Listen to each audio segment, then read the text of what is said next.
Hey, what's going on? I'm Nate. You have no obligation to agree with anything I'm saying, but I'm someone who usually tries to shine a light of positivity on things that I come across, even though I can get really bleak about the things that I dislike. I feel as if the most recent direct is getting a little more flack than it should, just a little, and I'm gonna explain why in what I hope to be a short amount of time. Let's get into it. So first on the chopping block is Splatoon 3. It looks pretty cool, I'd say. A roguelike kind of gameplay for this DLC is kind of a neat little subversion for what we expect from Splatoon single player. And the style of it is pretty unique too, really hammering in the lack of color. Next up is Mario vs. Donkey Kong, which I think is being very underappreciated. This is a remake of the first game that came out on Game Boy Advance, and if you actually pay attention to the series, you know that it's the best one. It's basically like an evolution of Donkey Kong on the Game Boy, which takes the gameplay of the arcade game and adds more gimmicks, making it into a puzzle game. I remember emulating the GBA one on my school computer in quarantine, whilst I was actively ignoring the fact that I had 0% in almost everything for the first half of the year, but it didn't even matter because I brought it back at the end of the year anyways, so that proves that school is a scam. Anyways,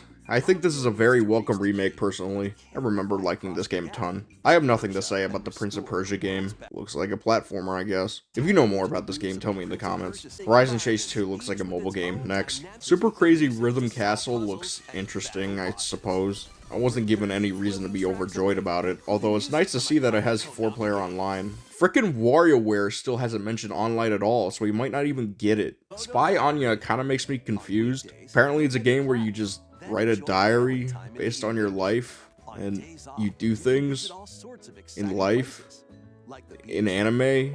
Is it just a life sim? I don't know. More Super Mario RPG tidbits were shown off, which is cool. They added a new feature in battle where if you get your time attack correctly, a shockwave appears and slightly damages the other foes in the field. And that might be a slight baby modification, but I honestly think that later in game this feature won't even be that much of a big thing anymore. It's more of a start of the game thing, which honestly I need, because of all the times I've tried to play Mario RPG, I've gotten stuck at a really early fight. They're doing a good job of modernizing this game. I wonder what company is making it. I mean, everything else I can say about this has already been said in my initial very surprised reaction, although that one now pales in comparison to what's coming up. Another Code Recollection interests me. I've never heard of it, but apparently it's a DS original puzzle game that involves a character trying to find their father. And the sequel that was never released in America is also finally being released here as well. Although I will say, the voice actor needs to work on not trying to sound like they're constantly moaning. It puts me off. I'll be honest, this new Princess Peach Showtime game really gives me, like, Barbie vibes. Not that I would, know. But the way it's being presented with all the plays and Peach turning into all these variations to help out really gives me that kind of feeling. You know what I'm saying? I'm probably not gonna get this immediately and wait on reviews and stuff because I'm genuinely still at a loss of what I think about this right now. Saga Emerald Beyond doesn't stand out at all, copy and paste anime RPG. The Tomb Raider remakes are the things that I'm gonna tear into because it's hilarious how bad it looks. The one shot that really set my mind on it was the one with the desert. Like, Jesus Christ, the lighting is terrible. Detective Pikachu I'm honestly thinking about getting, although it wasn't that effective to put this after another Code, which is a game about trying to find your missing father.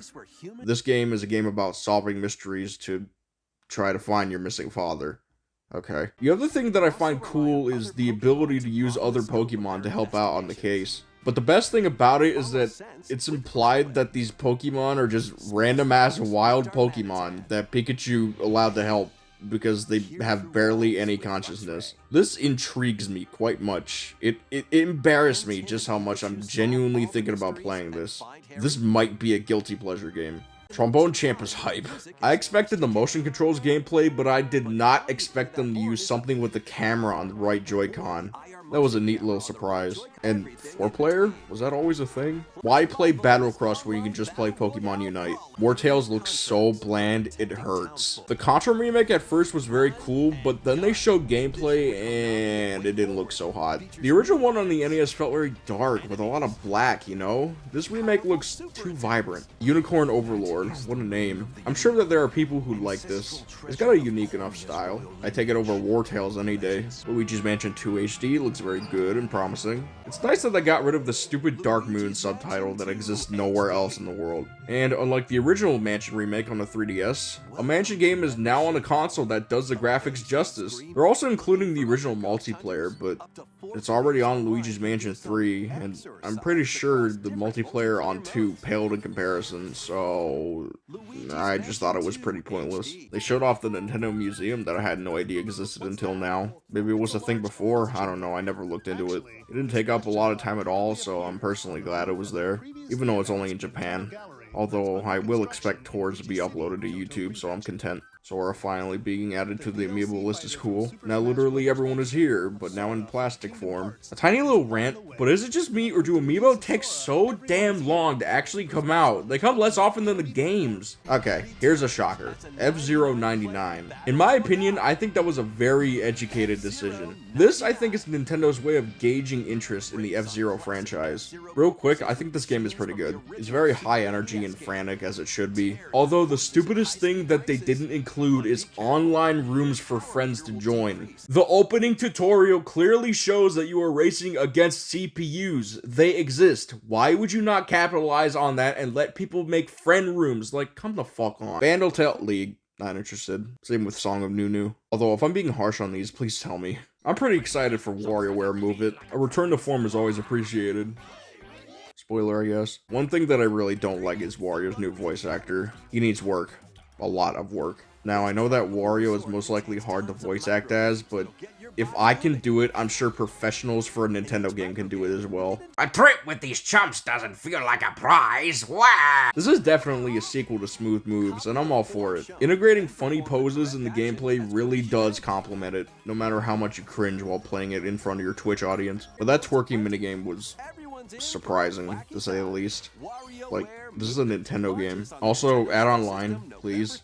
You haven't mentioned yet, and I'm worried. Ayuden Chronicles is a big nothing sandwich. Eastward Octopia looks like all the other comfy farming sims that I've seen. Nothing really stood out. I mistook Wargroove 2 for Advance Wars at first. The only thing that intrigued me was the nice deviation from the mediocrity of the other voice actors I've talked about. I joked about Dave the Diver looking like a SpongeBob game, but then they caught the fish and made meals out of the fish, and immediately regretted that comment. This one kind of interests me. I like the energy that it gives off, and I'm an enjoyer of underwater games, like Abzu. Oh man, I really like that game. I was genuinely surprised when they showed off the Wave 6 DLC for Mario Kart, because Wave 5's release did not feel like that long ago, but behold. I lost my mind when Funky Kong was added, because at the time, we were unassuming, and we thought that the last 2 character slots were all we were getting. So Funky taking up that slot was amazing. It's about time. But then they threw us a silly ball and added 2 more characters, which is neat, always appreciated. Among Us. It's sad that I can't take this game seriously, but that's how it was from the start for me. I've always hated the memes and shit. The new map looks cool though. The new tasks, Jesus Christ, I can't say that, are neat, and hopefully is not as huge as the airship. Then after this, they show a short little reel on pretty much all the games that they just showed off. At the time, I was pretty confused as to why, but I have an idea that I'll talk about in the end. And here's the stinker. Here's the nasty slappy, the milk, the toast, and everything else that's important. Paper Mario, The 1,000-Year Door remake. I was legitimately pondering the idea of writing Nintendo a letter to port this game. I wanted a port, not... How about you just watch this clip of me reacting to it with friends? Footage is courtesy of my friend Sage X Mage, who streams on Twitch. Volume warning, obviously. Let's take a look. It's gonna be Breath of the Wild. Oh, Zelda nice DLC. Whoa!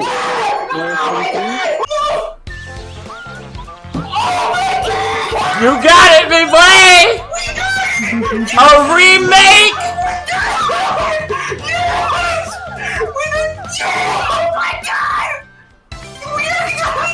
Oh yeah! We actually got it! Oh my god! Oh my god! The best one!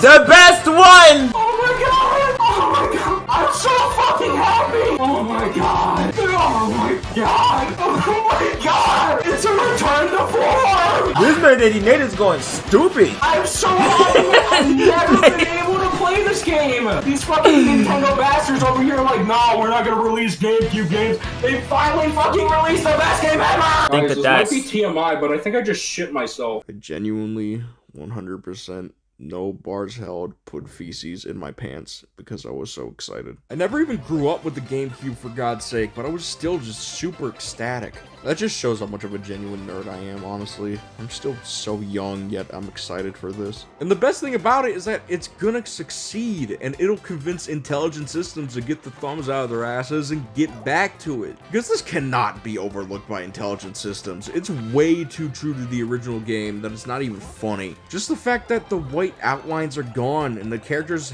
look layered again, and they move smoothly, and the lighting just complements it. It's literally perfect. So please, buy this game. Please. Please. Alright, now to give my blurb on the deeper stuff, the things that only my Asperger's make me think about. This direct was very remake heavy, you could say. Now, it varies in quality, but the fact I'm getting excited for these is a good sign, both in my personal enjoyment and with the abundance of Switch 2 leaks. So at this point, it's basically confirmed that the new console is going to be released next year. There's no doubt about it. So this whole charade of making remakes doesn't seem too alien now, does it? Also, the Switch 2 is confirmed to have backwards compatibility with old Switch games. Obviously, they'll be focusing on the new console, but it allows them to keep making games for the original Switch as well. Just look at the DS and 3DS. And I'm sure that it will sizzle out eventually, but that's how it's been ever since the first dang console. So, I think this direct was made to butter up the fans even more for the upcoming console. I'm sure that they know about the leaks, and I figured that they're going, well, there's no secret anymore, so why bother hiding it? We're not gonna tell them outright, so the people who aren't in the loop will still be blown away. Even though the lifespan of the Switch basically proves it as well. Look, it's just obvious that a new console is gonna be revealed soon, and I think we should be excited for it. Console-wise, the Nintendo Switch is a pretty damn good invention, apart from the specs, but I personally could care less about the specs, except for the matter of getting GameCube games on NSO, so it's only smart for Nintendo to make a better version of it with hopefully more space. I'd be gobsmacked if that's not what they're doing.